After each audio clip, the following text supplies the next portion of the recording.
Thank you, Brianna. As the world says final goodbyes to the former First Lady, we're taking a look at how the former First Lady made a difference in her hometown, the small town of Plains.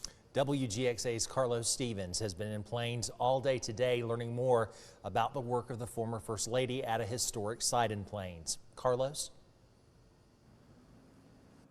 Well, guys, it's no secret that the former president and his wife loved making a difference across the world. In fact, I learned today that them making a difference started right here in Plains. Just were such a part of helping people, and that's their legacy. Part of that legacy is at the Plains Historic Inn. It dates back to the early 1900s. It's a place the Carters called home from time to time.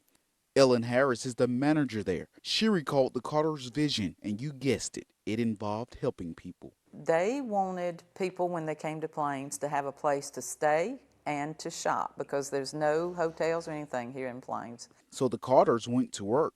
They decided on 7 rooms, and each room is decorated in a different decade from the 1920s to the 1980s.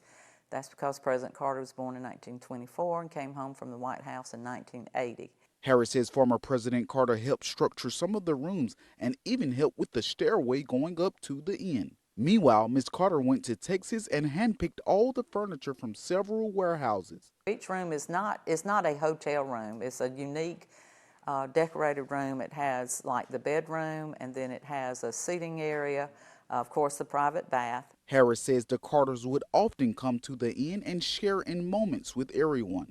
But Harris says their foundation was built in the right place. Somebody asked him one time, what makes y'all have such a good marriage? And he said that every night they would read the Bible together.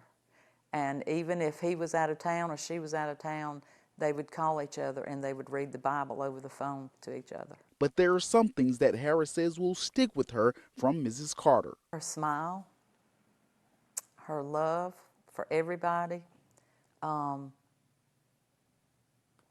and her love for Mr. Jimmy. Now, right now, a motorcade is on the way from Atlanta following today's tribute in Atlanta. Actually, right now, people are starting to line the streets as that motorcade comes back here to Plains. And, of course, the family will be holding a private ceremony tomorrow. Of course, we'll be bringing you all the latest coverage on WGXA on air and online. For now, we're live here in Plains. I'm Carlos Stevens, WGXA News. Guys, what an impact. Excellent reporting. Thank you for that, Carlos.